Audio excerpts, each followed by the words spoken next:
Welcome. मैं हूं ज्योति। आप देख रहे हैं चुनावी समर, जहां पर एक और ताज़ा अपडेट के साथ हम हाजिर हैं। धार्मिक असहिष्णुता के मुद्दे पर ओबामा ने भाजपा को घेरा। भाजपा की तानाशाही भरे राष्ट्रवाद पर अब बराक ओबामा ने दिया बड़ा बयान। जैसा कि हम जानते हैं कि अमेरिका के पूर्व राष्ट्रपति ओबामा की किताब अ प्रॉमिस्ड लैंड में भारत के पूर्व प्रधानमंत्री मनमोहन सिंह और राहुल गांधी को लेकर पिछले हफ्ते जो रिपोर्टिंग हुई उस पर काफी हंगामा मचा। खासकर राहुल गांधी के बारे में की गई ओबामा की टिप्पणी के बाद बीजेपी और कांग्रेस की ओर से प्रतिक्रियाएं आई।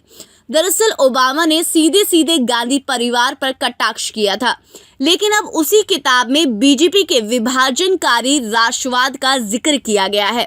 इसी संदर्भ में ओबामा ने इस किताब में हिंसा, राष्ट्रवाद, नस्लवाद और धार्मिक असहिष्णुता जैसे शब्दों का भी उल्लेख किया है। आपको बता दें कि ओबामा को बहुभाषाई व बहुसंख्यक समाज, धार्मिक सहिष्णुता का समर्थक कहा जाता है और उनकी सोच का मोदी भी कायल है, लेकिन उन्होंने भाजपा के राष्ट्रवाद को विभाजनकारी कहा है।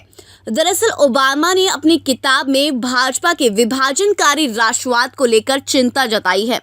उन्होंने इस पर हैरत जताई है कि हिंसा, लालच, भ्रष्टाचार, राष्ट्रवाद, नस्लवाद और धार्मिक असहिष्णुता जैसी भावनाएं इतनी मजबूत हैं कि वे किसी लोकतंत्र में स्थायी तौर पर पैठ जमा सकती हैं।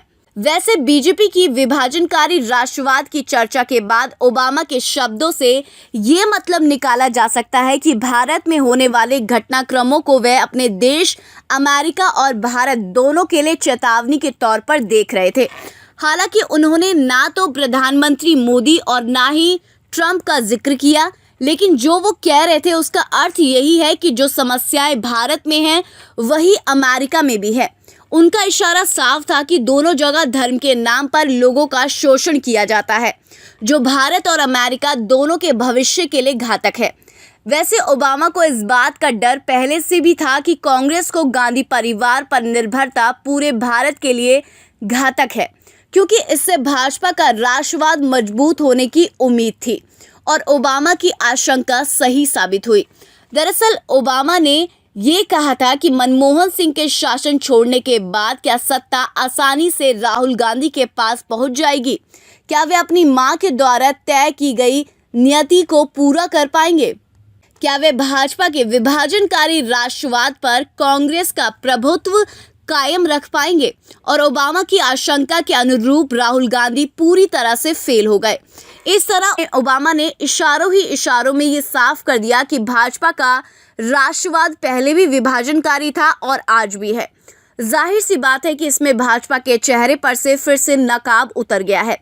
कुल मिलाकर हम ये कह सकते हैं कि ओबामा ने जनता के सामने भाजपा की सच्चाई को फिर से उजागर कर दिया है और इशारों में जनता को आगाह किया है कि विभाजनकारी पार्टियों को पहचाने। ऐसे में बहुत संभव है कि ओबामा का ये बयान विपक्ष के लिए भाजपा के खिलाफ ब्रह्मास्त्र साबित हो सकता है। इस पर आपकी क्या राय है? आप प्लीज़ कमेंट सेक्शन में ज़रूर लिखें। Thank you so much. Keep watching today's for more news.